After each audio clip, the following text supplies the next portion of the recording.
Our next presenters are DEP update. One is George Hicks from the Connecticut Energy and Environmental Protection. George has worked at DEP for 26 years in the municipal wastewater pollution control facility section.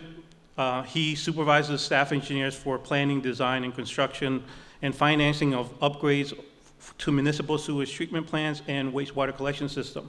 He develops the clean water funding priority list. He has served as hearing officer for the priority list since 2008. George has a bachelor's of science and engineering from UConn, and he's licensed professional engineer with the state of Connecticut. Following him is going to be Roland Denny. Roland has an associate degree in ecology and environmental technology from Paul Smith College and a bachelor's in science degree in environmental and engineering from Cromwell University. He has worked with wastewater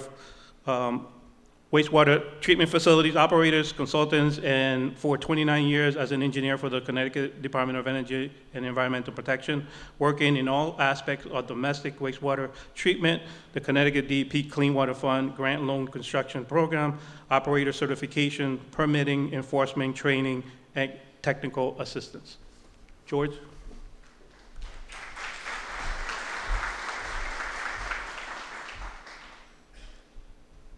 Thank you, Dennis. Good morning, everyone. I'm going to just cover three topics briefly. Most of it will be done by Roland. I'm going to touch upon Clean Water Fund, some changes in the staffing in our office, and then the operator certification program. As some of you were here last May, I covered the Clean Water Fund. I'll just do a recap into that. So at that time, we were running a little over $1 billion of active work. We had 7 major projects that at that point had either open bids or about to open bids. 5 were phosphorus and 2 were non-phosphorus, and it was about $400 million of additional money. So at that stage, when they all opened bids, we didn't have the $400 million. So in anticipation of this, we had been going to the Bond Commission seeking funding for those 7 projects and some of the other projects too, starting in January. And we were there every month making requests, but they are canceling meetings. So eventually they had a meeting in April. We didn't make the agenda. So that's pretty much what I had reported on at your workshop on May 3rd. So what happened? Well, you guys actually stepped up and took care of it. You're a giant lobbying arm for the environment and for our program. So first thing that I saw you did is you partnered with NUIA and the CWPAA, and you had the clean water reception at the state capitol on the 14th, less than 2 weeks later after I presented this. Myself and other staff went there and checked it out. You did a great job. You had vendors. You had posters about the benefits of the Clean Water Fund program. I saw your members networking with town officials and state legislators. A couple weeks after that, a letter comes out from COST, Connecticut Council of Small Towns. Went to the governor, further supporting the program. That letter had a letterhead of 15 professional organizations, including yours and all the other supporters of the Clean Water Fund program. So what happened? Well, the governor decides to have a special meeting in June 26, and we ended up with $409 million. So that took care of our needs for the rest of this calendar year. So I got to applaud you guys for everything that you do and your leadership to organize everything necessary to keep this program running. The Clean Water Fund priority list. So we're in fiscal year 20, so it's time to do a new priority list. So the 18-19 priority list remains current until we have a new one. Hopefully you guys received the listserv notice that on October 2nd, we put out the call for projects. Submission deadlines, November 22nd. We just put a deadline in there because we need to, set a deadline in order to get things in a reasonable time frame. But with this, if you need the money, please file a request. Also, just because you're on the current priority list is no guarantee you'll be on the next one, because when we develop it, it's a clean slate of projects. When we develop this priority list, we mostly look at 3 primary things. One is we look at our available funding, which as you may be aware, the availability of funding is certainly diminished over what it had been in previous years. We look at our program priorities to try to match those. It had mostly been nutrient removal and CSO control.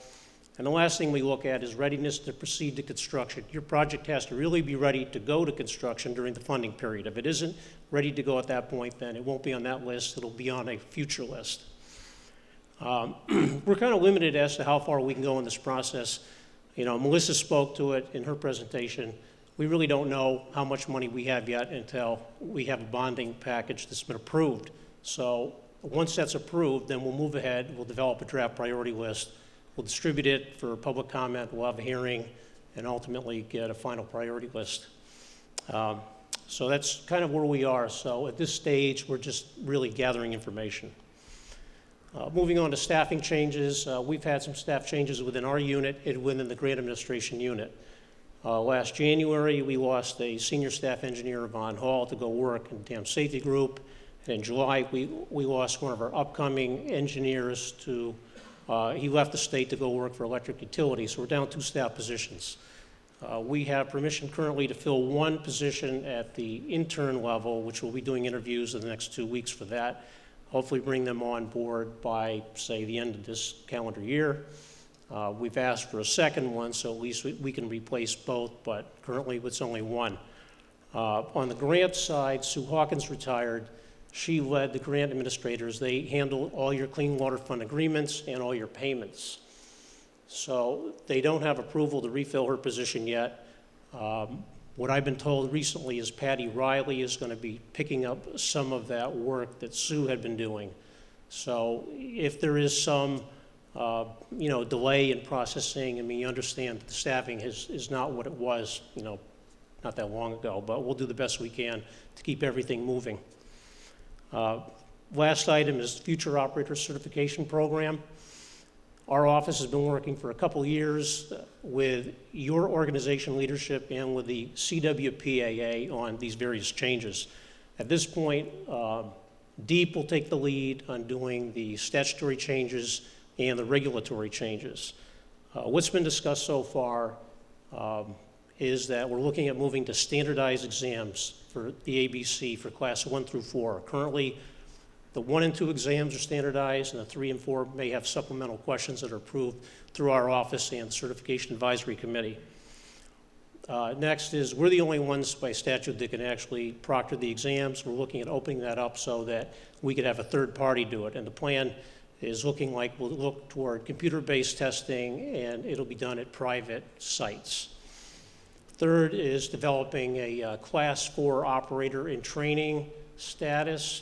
Currently to sit for the class 4 exam, you need direct responsible charge time. We're looking at opening that up so you can apply, you can sit for the exam, and you'll be at, you'll be OIT status until you complete your in charge time. And last is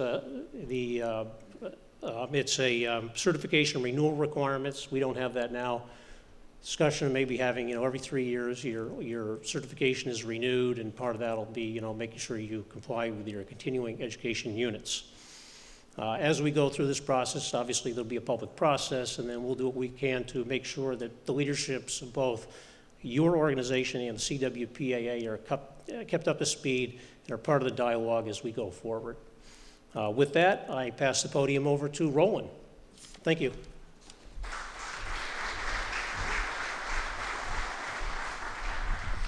Good morning. A little bit about the certification regs as well is that they're essentially drafted.